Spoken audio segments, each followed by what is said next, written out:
this is for YouTube, Facebook, Instagram, everything like that's algorithm based. To go viral organically, you just make good videos. Like that's the bottom line. You can like. Okay, so let's go into that. I want to go into like retention. I want to go into the concept behind well, so my background content and everything. Yeah, my background is just making videos go viral, especially on YouTube. Like, so this goes back into our background, but I mean, it was October 14th, 2022. I called him. We were making no money at the time. I was a Fortnite YouTuber, so we were making no money at the time. Fortnite, like the game? Yes. Yeah, and I was an editor. I was like 15 at the time. Fortnite editor? No, just an editor for people. I'd edited for FaZe. I'd edited for a bunch of people. He edited for me when he was 13. Yeah, wow. I used to edit for him, and I used to get his videos back in 30 minutes, like 10-minute videos. But they were his most popular, by the way. But anyways, so like I was 15, and the max I had made in a month was $1,000. So you can obviously see like the jump from December, which I made $1,000 or $2,000 into January, where we hit 600,000. Yeah. I never had that build up to 5 figures or anything like that. I went from 4 to 6 figures in the matter of 30 days. What did your parents say? I have to ask you. So the way Snapchat works is they'll reveal your revenue 30 days after you start making content. So for 30 days that we were we didn't know anything that was going on. We were like, are we doing well? Are we making money? The day it got revealed to us, which was the 12th of January, I remember, and it was like 2 a.m. for me. I wake up to him FaceTiming me, being like, bro, guess what we just made? I'm like, what did we just make? He's like, our revenue shows $186,000 because it was like 12 days into the month. Shit, and I called my mom. I started screaming, and I was like, Mom, I made it. I'm out the trenches. Like we made it happen. And so like I was freaking out. And I knew like, okay, this is gonna work. Like, we got it. Out the trenches. What did your mom say? She was freaking out. She's like, I'm so proud. She didn't believe it at first. She thought it was fake. So she's like, refresh the tab. She thought I inspected element in it or something to make her happy. But it was real, and she freaked out. I showed my dad. I showed a bunch of my family members. What do your parents do? What they do? Yeah. They work on like e-commerce and stuff, and they do e-commerce, but they've never been in like this space of content and knowing how it works. So it was such a crazy thing to them. And since I was 12, I've been working on social media, but I've never made money. So for them to finally see that, me telling them, yo, I'm gonna be rich next month, like it actually paid off. They're like, okay, now like. Where do you live? What country? I live in Cyprus. That's a country, right? Yeah, like it is a country. It's a very small island in Europe. I've never heard of it. Yeah, no one has, to be honest. Like, is it like a poor country? Is it well off? No, it's like a semi. I mean, there's more cats than people in Cyprus. That's a fact that anyone could Google. So, like, it's a very small country, but you know, we came out the trenches, like I said, out of a small island, and we made it work. Yeah. And now we're in Arizona. That's baby. hilarious. Let's go. But back to the retention and what makes a good show. Yeah, well, so I was gonna say I've been making money online since I was 15 as well. I'm 18 now and he's 16. So like when he was editing for me on Fortnite, that's how I started making my money. So like my parents have been like, okay, yeah, he makes money online for the entire time. Obviously they were. So you had but you had been creeping up a little bit with because you have a lot of subscribers for Fortnite. Yeah, yeah. Were you a competitive Fortnite player or like like was it like trolling? I edited fast in Fortnite. That was the whole thing. You built fast? Yeah, I built fast. You were a fast build. Dude, that's when Fortnite got ruined for me. When you you little kids, he ruined it for you. Yeah, yeah. You look up some nerds that started like you look up some Dan Luc levels. montages. Yeah. Oof. Yeah, I built fast in Fortnite. That's how I blew up. I got 800,000 subscribers when I was 15, 16. Dude, he went viral for showing like a special thing in Fortnite that no one knew how to build fast, and like it became a whole meta like with the keybinds. Fortnite was huge, but yes, after season 6, you guys got way too nerdy season for me. Season 6? Yeah. Dude, in season 6, he was like 11. Yeah. I'm old. Yeah, exactly. So anyways, I had been making money online, so like it wasn't very much new to my parents, but yeah, that's how we sort of got into the like retention space of like I over obsessed over like what makes videos go viral. Why does this video have 1 million views and this video has 10,000 views? And then that's how we funneled into Snapchat, because I called him October 14th. I'm like, yo, let's start a shorts channel. Short form content is the wave. This is what people are consuming. I wasn't doing anything. I hated Fortnite, so I stopped uploading. So I'm like, I need to do something with my life. So we started a shorts channel from 0. I have a video recorded on my computer that was like, okay, this channel is at 0 right now. The channel's called Slam Dunk. You can look it up on YouTube. 0 subscribers, and I said in 2 months we're gonna have 100,000 subscribers, and in 42 days we posted 1 video a day. We hit 100,000. Holy shit! Our most viewed video has 80 million views. That one's all short form, right? All short form content. All short form. Huh.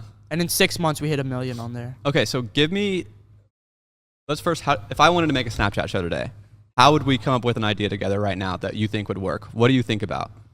Okay, so first thing you go do is you go onto Snapchat, the app, and you see the shows that are currently in the ecosystem. What are people posting? And you can check their subscribers. If they have more subscribers, you can kind of put your 2 cents in and see, okay, people are enjoying this type of content. Once you have that in your brain, you can go get your portal or go through an agent, get onto the platform, and apply for a show. You just read the guidelines, see what Snapchat wants people to post, and once you're on the platform, you can start making content. But it gets a bit tricky because you posting a video, just because not a lot of people are on Snapchat does not mean it's going to go viral. You have to make a good video.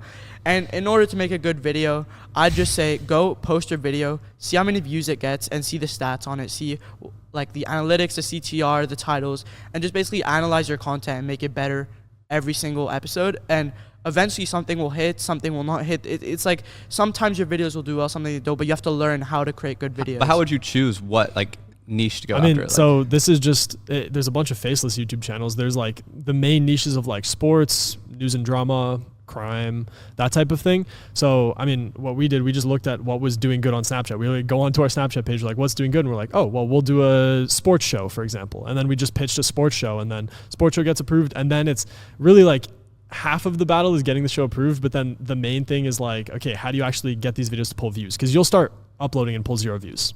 On Snapchat? Yeah, okay. 100%. So are you going to copy their style directly, or are you like this category, but I'm going to take a new angle? Like, yeah. So, I mean, what we've always done is we look at the categories of like, okay, if this is news and drama, or if this is sports, whatever, and then we figure out what is the edge here to make it better.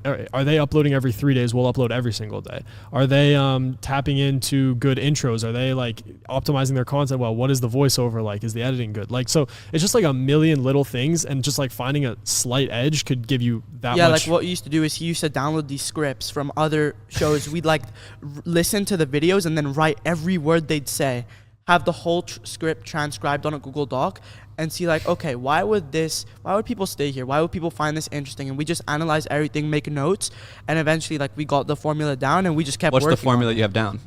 Well, it's just to make good videos. So, I mean, there's like a hook. There's over like 3-second hook. Yeah, so then there's like 15-second like identifying the problem. On YouTube, Facebook, Instagram, Snapchat, TikTok, everything, they show you where people click off of your video. Right. So the formula is make a video, see where people click off, and then try to get them to not click off on that part on the next video. So if you do a hook that's 5 seconds long and you do it in one way, and it's like you lose 50% of your viewers, oh, that's not good.